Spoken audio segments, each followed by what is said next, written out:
This is Internet Marketing.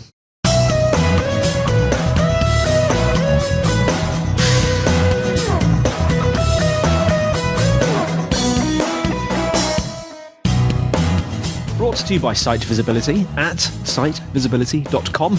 This is Internet Marketing. Now, before we start today, we have a request. If you are really enjoying what we do here on the Internet Marketing Podcast, then if you could, please leave us a review on iTunes or your podcast app, of course. That would be fab. It really helps us to grow the podcast and ensure we bring you great marketing tips and advice each week. Now, today I'm joined by Andrew Smith, Managing Director at Escherman PR. Andrew, how are you doing? I'm not doing too bad, thank you very much. And you reside in, or your business resides in Richmond, Surrey, don't you? Lovely leafy Richmond. Indeed. Very, very nice part of the world, Richmond Park. Watching videos about it with David Attenborough on the telly the other evening. Yes, very, very good indeed. So are you mates with David Attenborough? Because he lives in Richmond, doesn't he?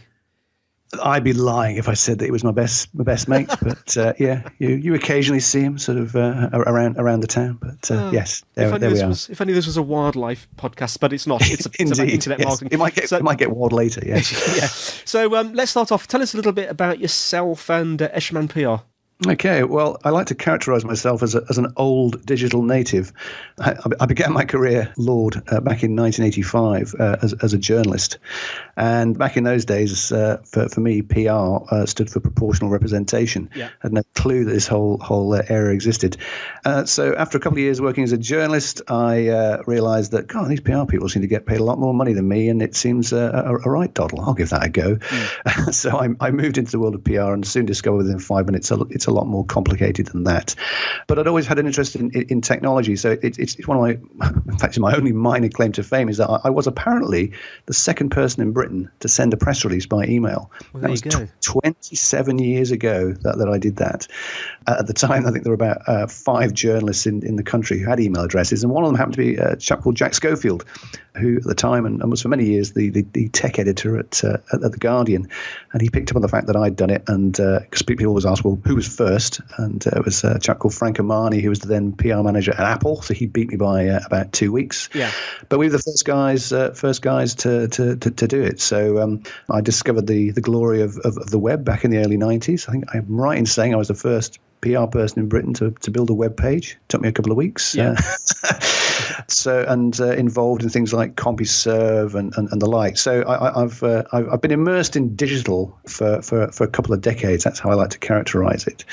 So I worked for agencies through the 90s and started my own business in 2000. But in 2008, I decided to kind of go all in on digital. So I started Escherman in 2008 because I figured even then that with emerging disciplines like search engine optimization and pay-per-click, given I'd come from a kind of classic PR kind of media background, I realized even then that social media, all these things weren't going to go away. So I made it my mission to both get more involved, but obviously I thought that's something that people are going to want to have more of in terms of consulting, advice, etc. kind of over the years. I've also morphed into a bit of a trainer as well, because I've done lots of training work. So yes, I worked out the other day. I've had representatives from around 650 organisations have sat in a training workshop with me over the last 5 or 6 years, from just literally every sector, industry you can mention, whether it's government departments, kind of NHS, commercial organisations of all type of shapes and sizes, around things like SEO, kind of pay-per-click, but more increasingly around how those kinds of things sit with kind of classic marketing disciplines like public relations, for example. Sure. Yeah. So you're really well placed then, aren't you? Because you started off more on the PR side of things, and then I'm guessing you sort of moved as the years went by. You moved over more to the SEO and sort of. I don't like to say the word modern because it makes everyone sound old. The more recent sort of digital thing. Yeah. Can we talk a bit about that relationship between? I'm going to make up some new words here: PRists and SEOists. Through the years, because I get the impression it's a bit like oil and water. There's a bit of toing and froing between the two groups, would we say? But what's your view of that relationship and how it's changed over the years? No, absolutely. I mean, you've characterised it well. The if you look at sort of SEO, and it developed from sort of the mid 2000s, and PR people, I think at the time, were just kind of blissfully unaware that it even existed. And I know there were, when some of those kind of early SEO firms started to realize that things like content might be kind of part of the equation. I know for a fact that some of them approached kind of PR firms and say, hey, we should be working together on this stuff. And I think the reaction they got was either blank stares, because they just hadn't got a clue at what they were talking about, or a bit of fear. It's like, well, hang on a minute, these SEO guys look like they're going to start hoovering up all the client budget and owning the relationship, and we're just going to be the sort of the tail sort of on the SEO dog, if that's the right analogy to use. And in fact, I read a post back in 2008, a blog post, which asked the question: Is SEO going to eat PR's lunch? Which I know sparked a bit of debate and conversation at the time. But to be fair, I mean, back then, as I'm sure we all know, I mean, a lot of those kind of old school SEO techniques, such as press releases. Let's write a press release and let's plaster it all over these press release sites and get lots and lots of backlinks. That was how I think a lot of SEO people saw PR. It was nothing more or less than churning out releases. And of course, quite rightly, PR professionals get very upset by that, because, well, it's part of the equation, but there's an awful lot more that goes into it. Having said that, I think it would be fair to say that the PR sector as a whole was relatively slow to kind of figure out that, well, maybe we should pay more attention to it. Maybe there are things that maybe they wouldn't do it, but they should be working more closely with their colleagues on the SEO side. But I think it's fair to say, if you go back sort of 10 years or so, that if there was a relationship, then it was rather fractious. Yeah. I think, again, to kind of crudely characterize, I think to do PR people thought that SEO was very, very techie, black box, nothing to do with them. And I think SEO people maybe looked at PR professionals and thought, well, what a bunch of fluffy bunnies. They don't do very much.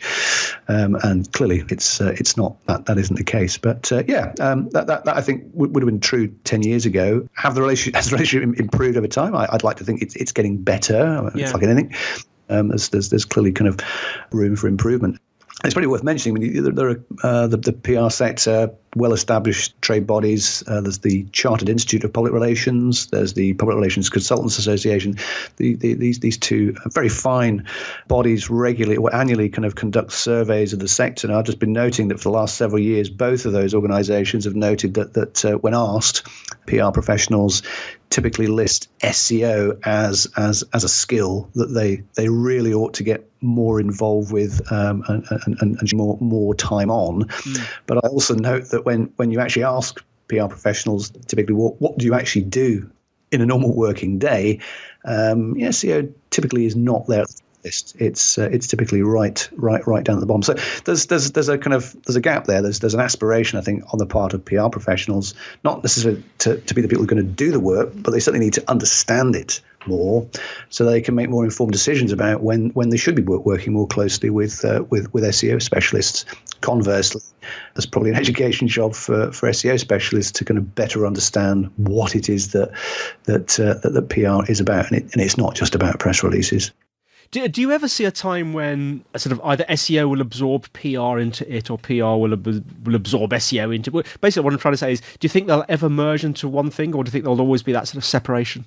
Well, it's kind of already happening. It's the old William Gibson quote about the future's already here. It's just unevenly distributed. Because I think what you often find is that in many organisations, there's a PR team, there's an SEO team. If there is indeed an in-house kind of SEO, or at least there's certainly an in-house kind of digital team. And yes, it's very silo-like. PR's over there and digital SEO's over there, and everyone kind of knows they all should be sitting together and kind of working together, but for whatever reason they're not. But clearly things are beginning to change, beginning to develop, and you could argue that these silos themselves will just kind of disappear, and it's all part of the same ultimate end goal. Organizations presumably exist for a reason, that there is a purpose to them, that there are goals that are to be achieved, and figuring out the right route to get there will clearly involve a whole raft of skills and strategy and tactics, and so is treat sort of PR and SEO as kind of totally separate worlds that will never meet. I think is definitely kind of going away. But it's by no means kind of universal. But the indicators are that this is changing. Yeah, absolutely. Now, you've wrote a really nice blog post on your site that I rather enjoyed reading, and it gave a very nice example of how I think the wording you used was sort of ranking based by proxy, or ranking by proxy. Well, you can elaborate on that for us.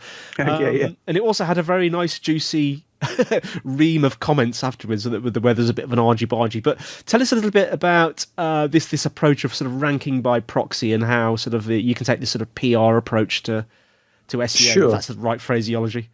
Yeah, absolutely. So the thinking behind the concept of ranking by proxy is that rather than always necessarily assuming that the goal of SEO will your own content or your client's content to rank top of Google or any other search engine for that matter. But if you're diligent and doing your initial SEO audit and assessment, you may well find that even if there's a desire or an aspiration to rank well for a particularly important keyword term, you may well find that your analysis throws up the fact that, well, we'd love to be top, but currently the pages that are occupying those top slots are kind of well entrenched.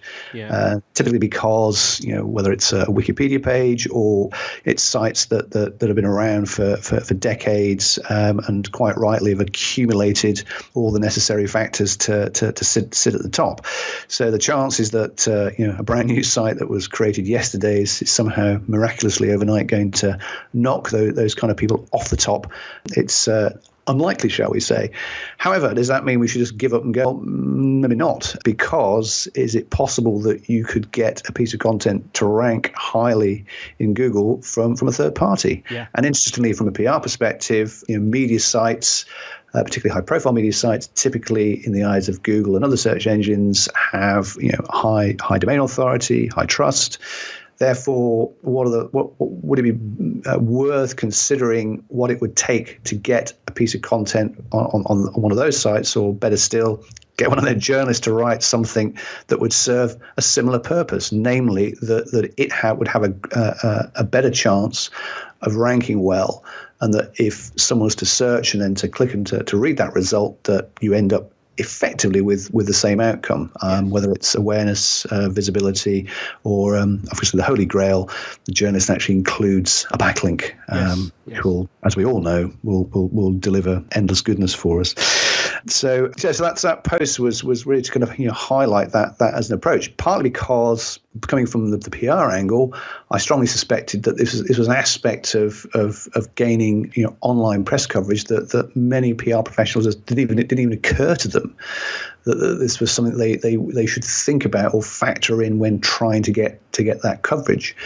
Conversely, would SEO specialists necessarily think that actually we shouldn't always default to assuming we're trying to get our clients' own content to rank well if there's a better chance of achieving it through a proxy?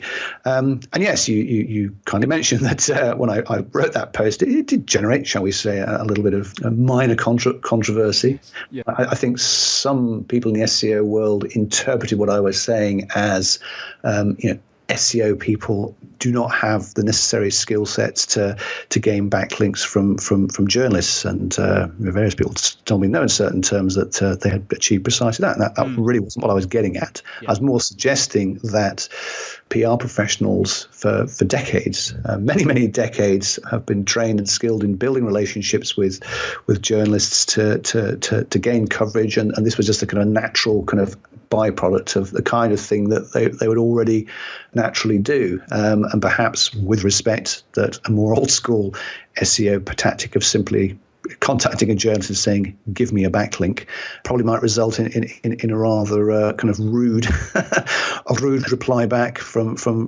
said journalist. So yes. Yeah, because the article, the example you gave was like, for example, like the Guardian, sort of massively sort of trusted domain, so it's going to rank highly in Google.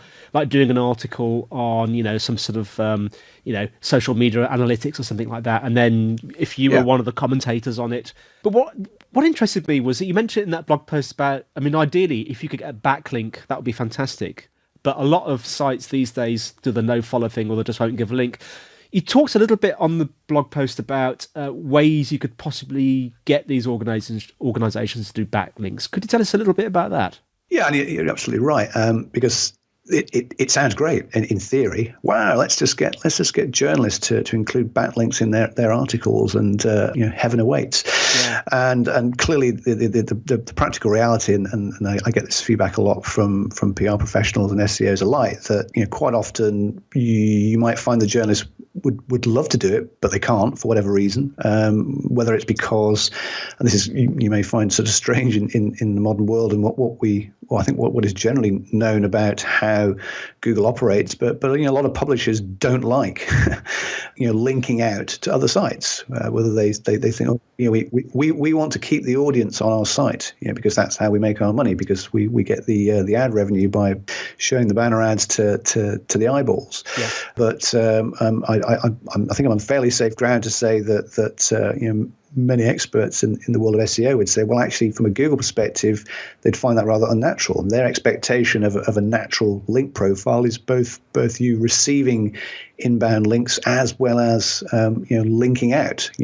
Not to anybody, of course, but that's the whole point. From a PR perspective, you have to earn the coverage, and I know the concept of link earning rather than link building has started emerging even in SEO circles, which is kind of interesting when you consider that actually PR has been described as earned media for decades. Yeah. So I find that quite interesting. But yes, I mean, I think it's going to be partly just kind of chipping away. It's going to be chipping away, and hopefully we're going to educate publishers that religiously don't link out, that it might be a good idea to do so, as I said, not just to any old site, but where it's justified and it's relevant and adds value to the reader. I mean, if you think about it, it would hopefully improve the visibility of the publisher's own content by being seen by Google to have a more natural link profile, and therefore would be part of that whole process. So if you're asking for tips, well, one of the easiest ones is simply ask for the link. How often is it that if I take it from a PR perspective, you're pitching a story? I mean, it's tough enough to get a journalist to write about you in the first place, and if you achieve that, it's kind of often considered as victory and game over, rather than as part of that asking for the link. And it's interesting as well that for example, tools like Moz, and in fact, interestingly, the tool like, say, Buzzsumo, which I know is one of my personal favorites, is often thought of mainly in conjunction with social media, but it's offers a really kind of interesting perspective on the whole PR SEO debate, where for example, with Buzzsumo, you can monitor mentions where you've been talked about, but you haven't got a backlink, and it incorporates domain authority from Moz. So you can almost use it like a kind of opportunity finder that says, hey, why don't we go back to the places where we were talked about, we didn't get a link, but we can prioritize where we go to kind of see if we can possibly get it. And how much effort does it take to simply say, can we have a link? They're either going to say no, politely or impolitely. They'll think about it, or who knows, you might get it, and that's extra value that's being created. Yeah. So I mean, as simple as that. Not forgetting to ask for the link, but obviously as part of the planning process, thinking about what kind of link you want. We don't just necessarily want backlinks to the homepage. If we've thought this through, then in an ideal world, you've figured out the things you want to rank for. You've figured out the type of kind of content that you believe has got the best chance of doing that. From a PR perspective or media relations perspective, you've identified the target media, both in terms of the right audience will hopefully be exposed to the content. But obviously there's the SEO angle that says, yeah, if we are to get coverage here and we do get a backlink and it's a followed link, all this other good stuff will flow from it. And as I say, I think without doing down the knowledge of SEO within the PR sector overall, I suspect at the moment that kind of approach is not particularly widely used. At the same time, I think that SEO specialists, particularly as we well know, the role of content in links, etc., well documented today, could probably learn a thing or two from the PR world too. Yeah, I suppose also, I mean, because you also mentioned this in the blog post about sort of making it worth the journalist linking back. So I suppose that sort of links to, sorry, pardon the pun, that sort of is related to you talking about sort of choosing carefully about which page it's going to link back to.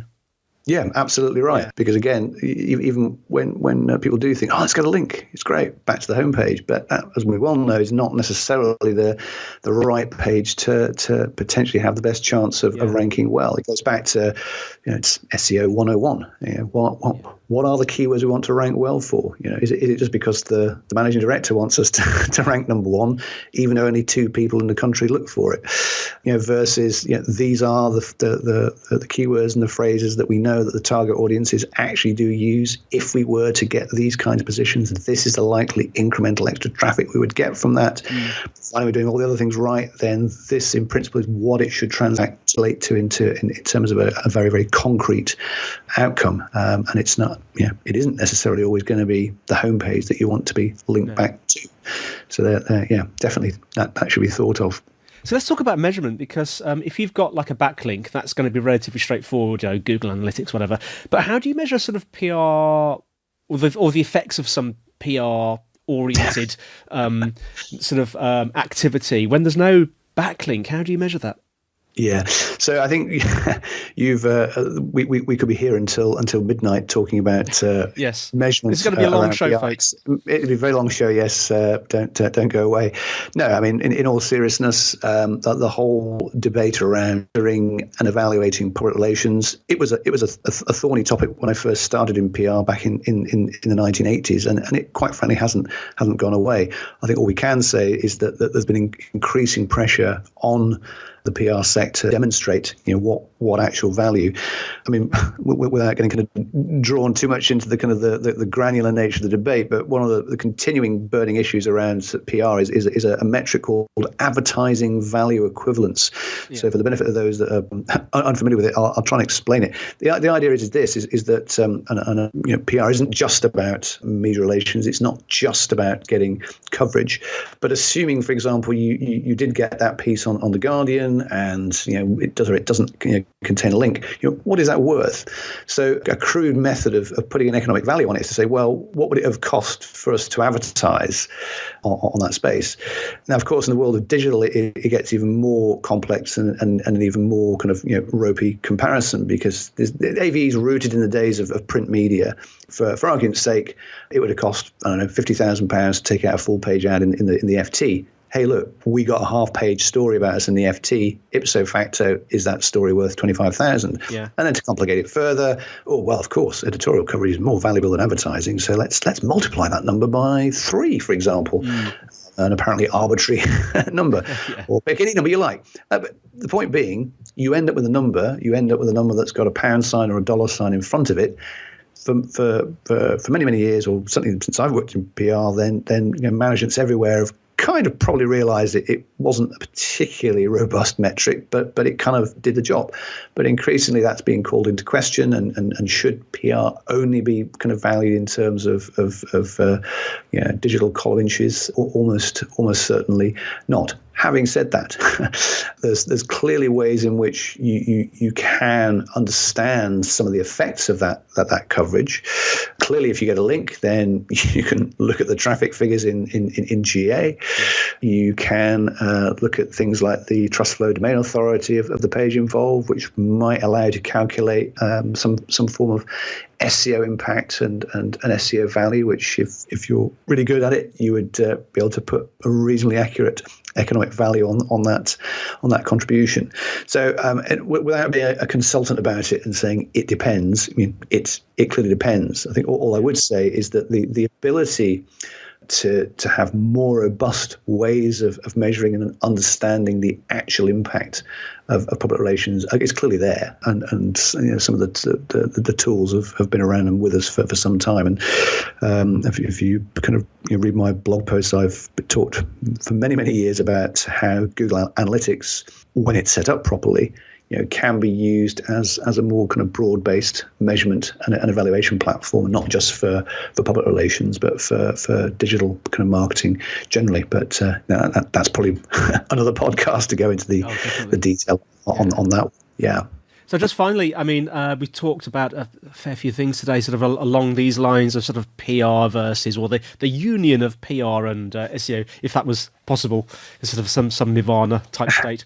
But if you had like one or two top takeaways for our listeners today around that subject, what would they be, Andrew?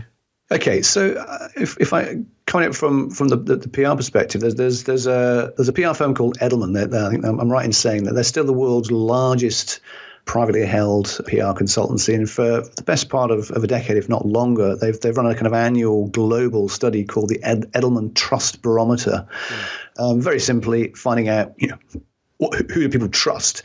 Since the financial crash, the headlines around the survey typically revolved around how we continue apparently to not trust banks. I guess unsurprisingly, we don't trust the media. In fact, I think it was last year there was a dip in trust levels for NGOs and charities. But what struck me as really interesting from that massive global survey for the last couple of years is that the second most trusted source of information on the planet, whether we like it or not, is Google, or specifically Google search results. There's no questioning that pivotal role that Google search results play in shaping and framing people's views, perceptions, their trust in brands and organizations of all shapes, types, and sizes. So PR practitioners like to talk about that it's more than just press relations. It's about reputation management. It's about building trust. It's about relationships. Well, you can't ignore Google in that equation. So it behooves, I think, PR professionals to absolutely roll their sleeves up and better understand how that works, what role SEO can and should play in the whole process. Conversely, I think SEO professionals, the opportunity there is clearly to work more closely with their PR kind of counterparts. I think there's definitely mutual benefit and opportunity in both sides of the equation working more closely together. How we actually achieve that practically, well, if I knew that, I guess I'd be sitting on a beach somewhere. But yeah, again, I think as a kind of professional optimist, there's no question that the tools, the resources to be able to get better at this are if not freely available, they're kind of relatively expensive. It really is a question of putting your mind into it and figuring out for whether you're working agency side on behalf of clients or if you're working in house. It's I guess helping organizations themselves to get better at figuring out what is it that we're trying to achieve and seeing what role these various things play in that whole process. But it's whether we like it or not, and who knows whether Google will still dominate in a decade's time. If I was a betting man, I don't see kind of Google going anywhere soon. So that pivotal role that search plays in so many aspects of how we perceive the world is definitely something that PR people and SEO professionals alike need to focus on. And I look forward to the day when it's all sweetness and light, and it's not us and them. We're all working happily together. Yes. Well, certainly food for thought there. Thank you so much for joining us, Andrew. How can our listeners find out more about you and Escherman PR? The usual suspect routes. The website is escherman.com, and naturally, if you Google Escherman or Andrew Bruce Smith, what a surprise! You'll find relevant results at the top of both of those results pages. So, or you can obviously find me on Twitter. It's at Andy Smith, ANDI SMIT, and all the other social platforms I have a presence on. So, no excuse for not finding me, should of course you wish to find me. And just for our listeners, Escherman is spelled Escherman. Is that correct, Andrew? sitevisibility.com. Absolutely right. That's the one. Yep. Fantastic. Absolutely Well, thanks, correct. Andrew, and thanks for our listeners for listening. The show notes are in the usual place, sitevisibility.com/IM podcast. If you want to connect with me personally, I'm a Dr. Pod, DOCTORPOD, on Twitter and LinkedIn. If you want to send us an email, podcast@sitevisibility.com. If you want to tweet us, @SiteVisibility. And don't forget the Site Visibility group on LinkedIn. Well, that's all from me, Andy, and it's all from Andrew. Thank you. And we'll see you next time on Internet Marketing.